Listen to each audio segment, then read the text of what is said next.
Can everybody identify and set a buddy with them? Just choose one person, whoever is sitting by your side. Done? Identified a buddy? Done? Okay. So I want everybody to stand up. Amarjeet is going to be my buddy for demonstration.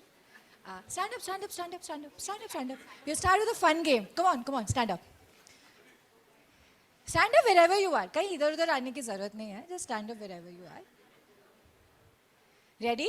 Are more people coming?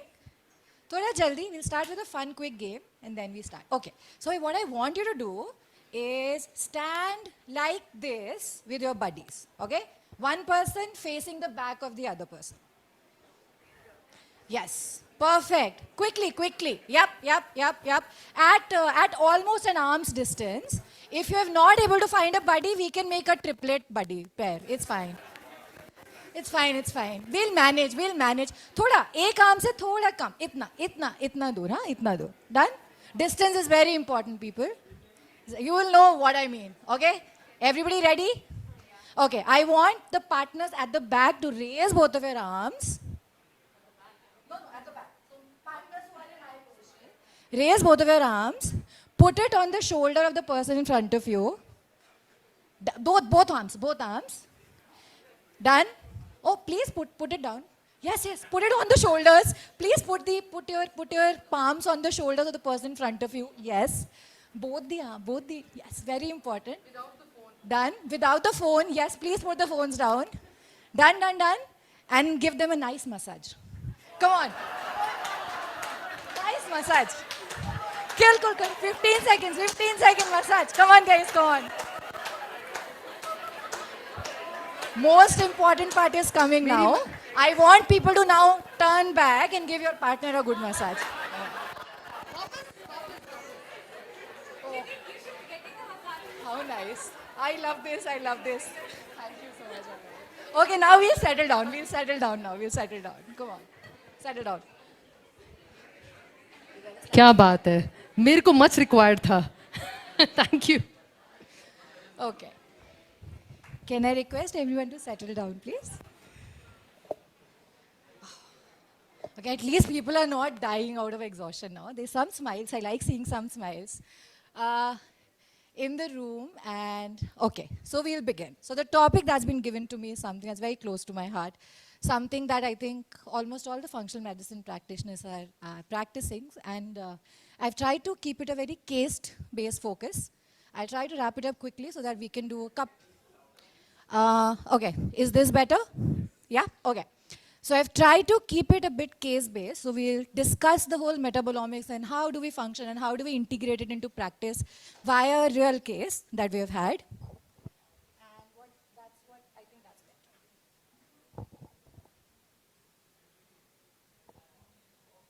better. hello check Perfect.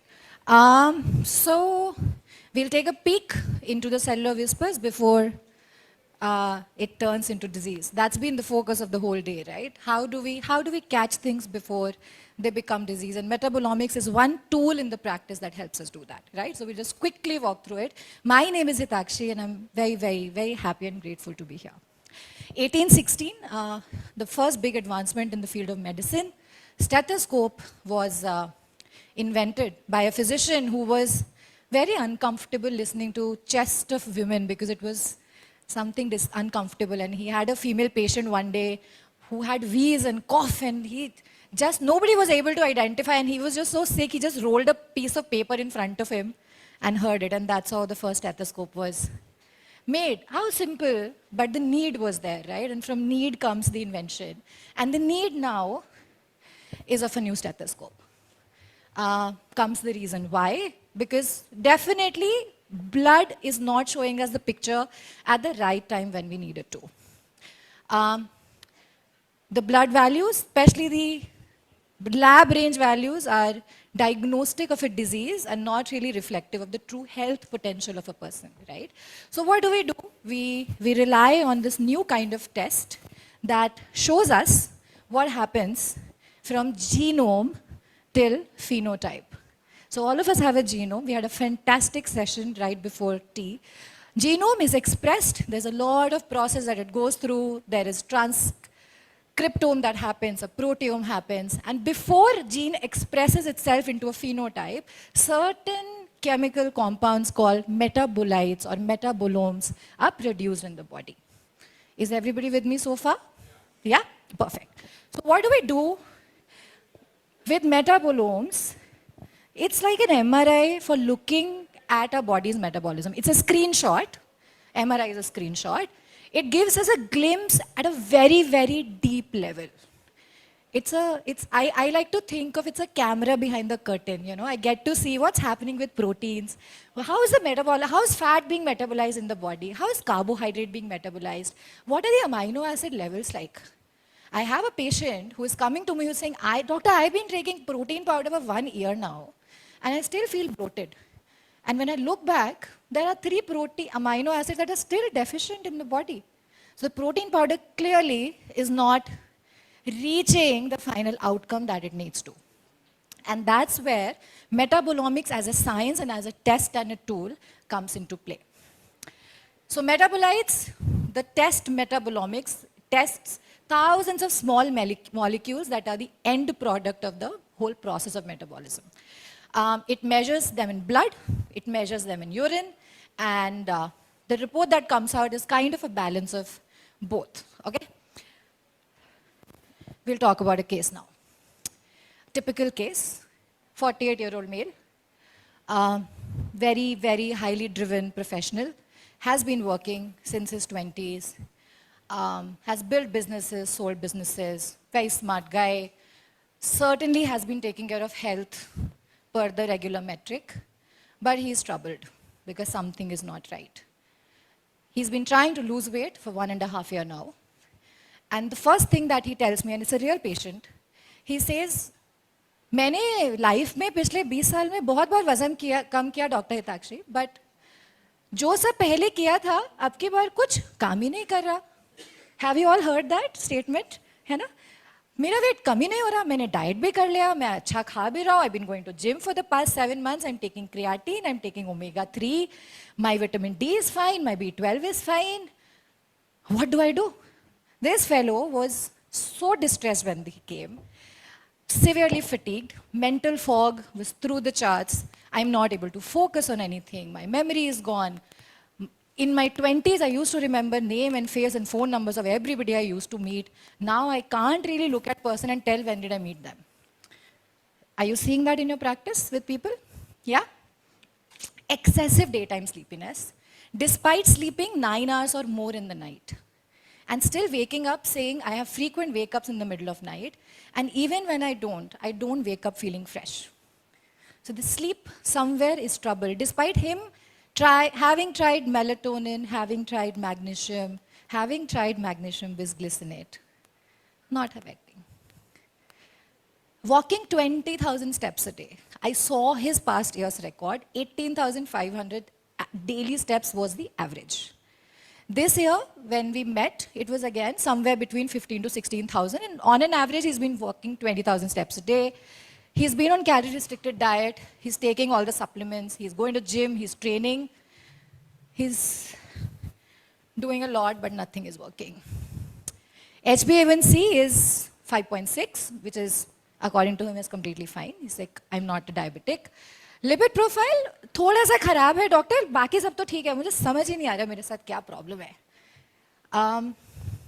Cholesterol is 224, HDL is 34, LDL is 139, triglycerides are a bit high, 241, and VLDL भी थोड़ा सा ही बढ़ा हुआ है, 48.4.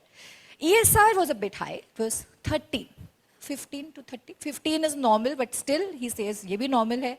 CRP 4.85, HSCRP is 1, IgE was raised. His immunoglobulin E was raised, and eosinophils was slightly raised. It was 6.4. Ideally should be less than 5 in the blood according to the lab ranges. Homocysteine was one thing that we found to be high in the labs, 15.8. Dr. Musa told us 0 to 7 is where we like homocysteine to be. But again in labs, because the range is 0 to 15, it was only slightly deranged according to him. And he kept saying, nothing is working, nothing is working, nothing is working. What do we do? So what did we do? We repeated the whole blood panel. and we got a metabolomics test done, right? And now we'll break it down and see how does this whole process helps us into looking beyond what is obvious in the blood test. With me so far? Picture clear? Perfect. What did we find in the metabolomics test? Oxidative stress was a bit high. What does that mean? Referring to Dr. Musa's session again, methyl donors की कमी थी body में. And how does it reflect? It shows us that histidine, although in range, was a bit lower in the normal range.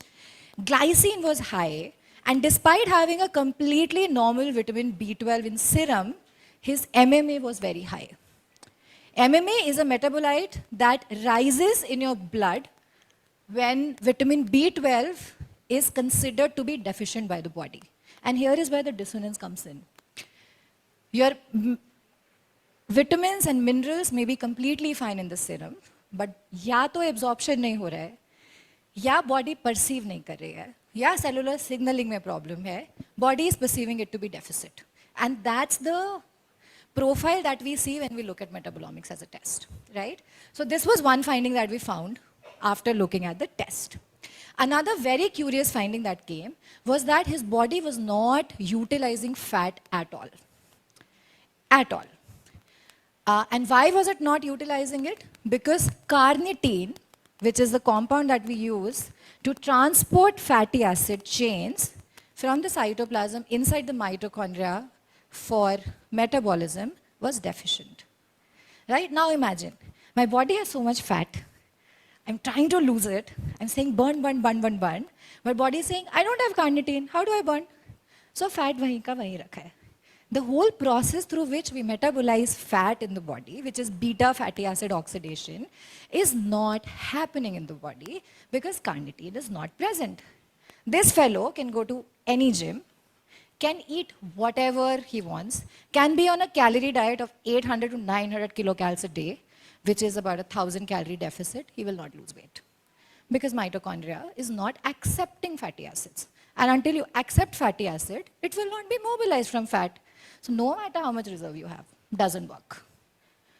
Tells us another story in subrate, which is one component. Go back to your biochemistry. It's Harper padenge dobara, bahut maza aata hai. So you look at the subrate, it tells me that there's a block somewhere in the chain because it's a precursor to fatty acid metabolism. That end product is not happening, तो जो बीच का है वो बड़ा बड़ा दिख रहा है, right? And that was one very significant finding that we found. Another finding was mitochondrial, severe mitochondrial dysfunction. Despite a seemingly normal lactate, seemingly normal pyruvate, a healthy balance of these is very important in body for work, for mitochondria to work well. The ideal range is about less than 20:1. But in this case, it was more than double. It's 47.7, I think. Yeah. Mitochondria dysfunction is very high. There's a bottleneck. You're saying, mitochondria, please produce ATP, please produce ADP. Mitochondria is saying, no. What do? Can't do anything. No matter how much you work out. Again, I cannot stress this enough. You won't lose weight because your machinery, your engine is blocked at the neck. And until we sort this out, nothing will happen. 3-HB, 2 kg is a ketoglutarate, 3-hydroxybutyrate. These are the components in the TCA, the Krebs cycle, the glycolysis, which is the first step of glucose metabolism. Very low. Because, again, mitochondrial dysfunction is there. Metabolism is affected. So the body is not able to keep up with the demand. And this is the kind of picture that metabolomics test shows us. It also showed us a very telling picture when it came to gut. Now, in our gut, very curious finding, we don't even need gut map in most of the patients when we have metabolomics test with us, because we can look at some of the metabolites that are produced by yeast, by fungus, and by pathogenic bacteria, and see how much infection is there. Now, these particular variants were increased in this particular patient. 4-HPA and hippurate was increased, which are metabolic byproducts in the life cycle of Clostridia and some species of Klebsiella, which is pathogenic bacteria. Tartarate and 4-HPL were increased, with our metabolites in the life cycle of candida and some other forms of yeast infection, which is not really normal to the body. And another thing that was low was beta-alanine. We'll talk about that later. Now, all of these 4 metabolites, now there are at least, I think, about 20 metabolites that talk of yeast infection and bacterial infection. But these 4 are very, very toxic to the brain. And elevated levels of all 4, because out of which hippurate and 4-HPL are byproducts of tyrosine metabolism, the neurotransmitter that we have. And tyrosine metabolic byproduct through yeast and bacteria leads to something that is very neurotoxic to neurons, which now makes sense that he has a lot of mental fog. There's so much fatigue, excessive sleepiness, and a lot of mood irritation and irritability, mood swings, to the point that family is concerned and complaining that maybe you go visit a psychiatrist because probably something is wrong. So much instability of mood. This is a picture. Beta-alanine is a derivative of something that we call carnosine in the body, which is needed for integrity of mucosa in the body, right? Very low beta-alanine. Gut mucosa का integrity गया है.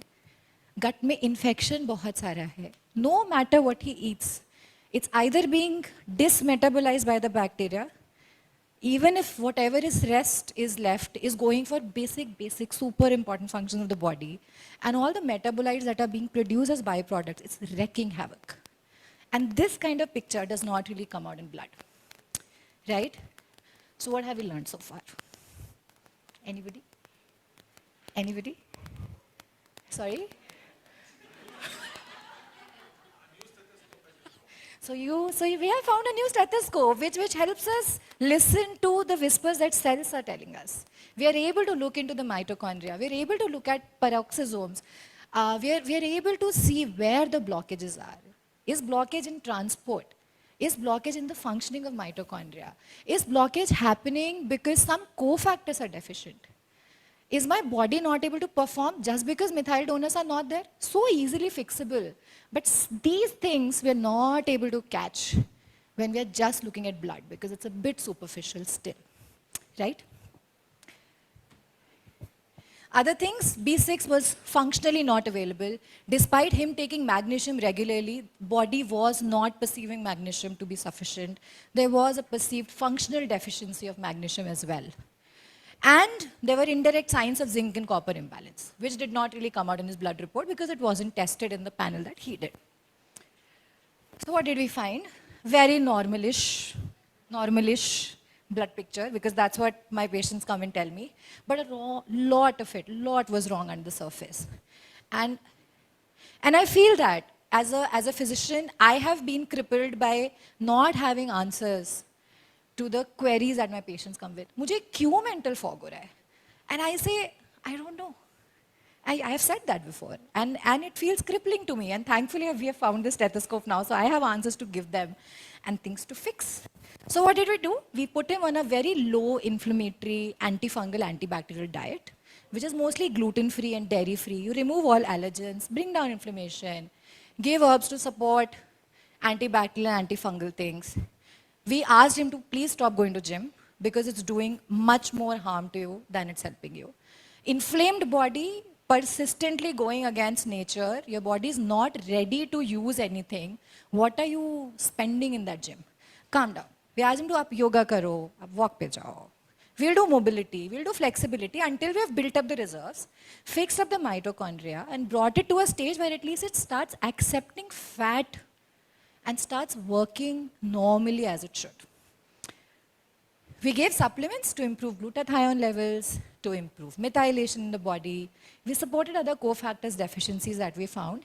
And we also supported probiotics because gut was not really functioning well. In 3 months, better energy, started losing weight, no mental fog, sleeping better, cortisol levels were 15, 16, have come down to a decent 10.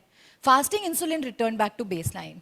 And HbA1c, I'm hoping, which we'll test the next, after I think 4 to 8 weeks, is going to be much less than 5.6, right? So I just wanted you all to walk through this journey of how did we use it. So why is it a stethoscope? Okay. In 19th century, we got stethoscope to look at hearts and lungs. It helped us to detect murmurs, rales, rhonchi, breath, abnormal bowel sound, abnormal heart sounds. And how did we respond to it? We responded to it by giving people antibiotics, by giving people diuretics, inhalers, beta blockers. Let's fix what we are able to see. And what a magnificent invention in a time where we had no way of finding it.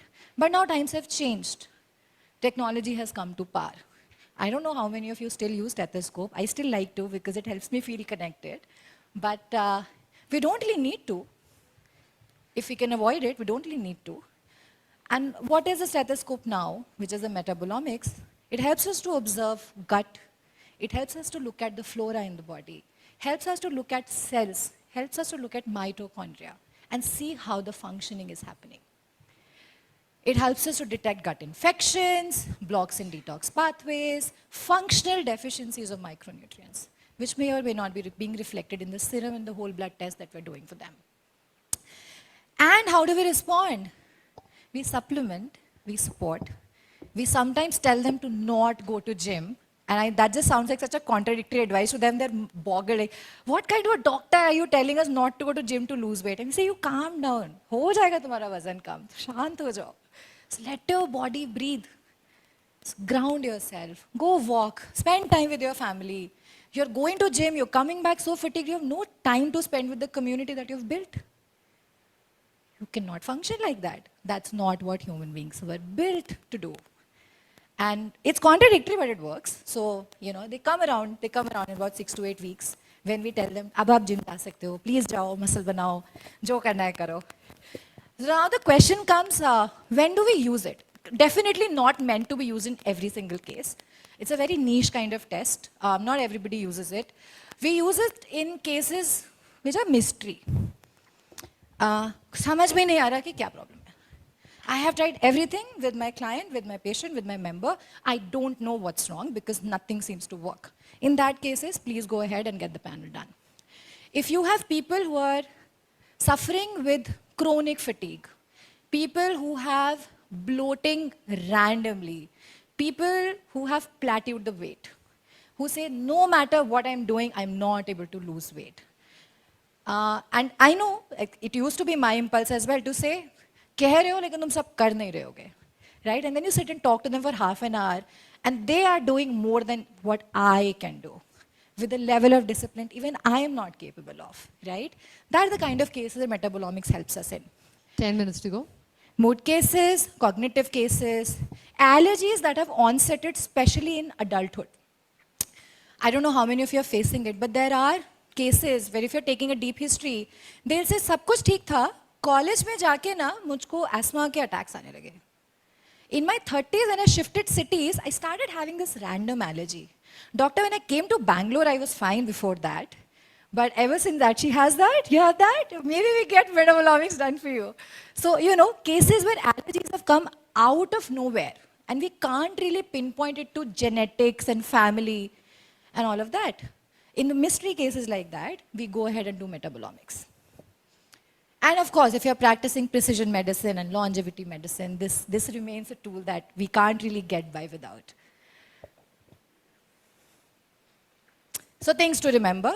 A very powerful tool, but it's not a diagnostic tool on its own.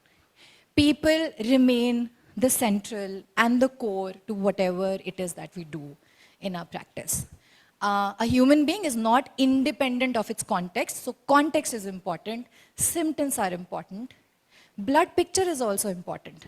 Metabolomics is like, it's an unweaving of a very उलझा हुआ ऊन का गोला को धीरे धीरे करके खोलने में help करता है, because it helps us look कि okay, here is the knot, let me open this knot and that's going to help me unspool the entire thing. It gives us clues to what might be the cause. And then we go back, look at the history, look at the person, look at the lifestyle, look at the background of the treatment, and figure it out. It's also very trend-based. For example, all the metabolites that come in the picture are grouped repeatedly in different things because our body uses one thing in different places, right? For example, glycine is important in vitamin B12 and folate metabolism. It is important in fat metabolism. It is important in protein metabolism. Amino acid also gives me a picture of micronutrient deficits, right? So how do we group it and how does a trend look overall as a big picture is something that practitioners must be aware when using metabolomics. It's a story. It's like a novel. It unfolds as you keep reading through it and keep rooting it in the story that you heard before this. Okay, it's a very, very well-connected web. I hope I'm not confusing all of you, but this is how we use it. And this is what I'll close the session with. Prevention remains better than cure. And metabolomics is one tool that I have found that helps me to prevent things at hopefully a primary prevention level. The disease is still not set in and I'm able to prevent it from happening altogether. Thank you so much. Thank you. Do we have time for questions? 1 No. minute? No? Okay. I will listen to the boss today. Thank you so much, everyone. Thank you so much. I'm pretty sure everyone would have questions. You may keep it on the podium. Oh, you keep it there. No problem. Thank you very much.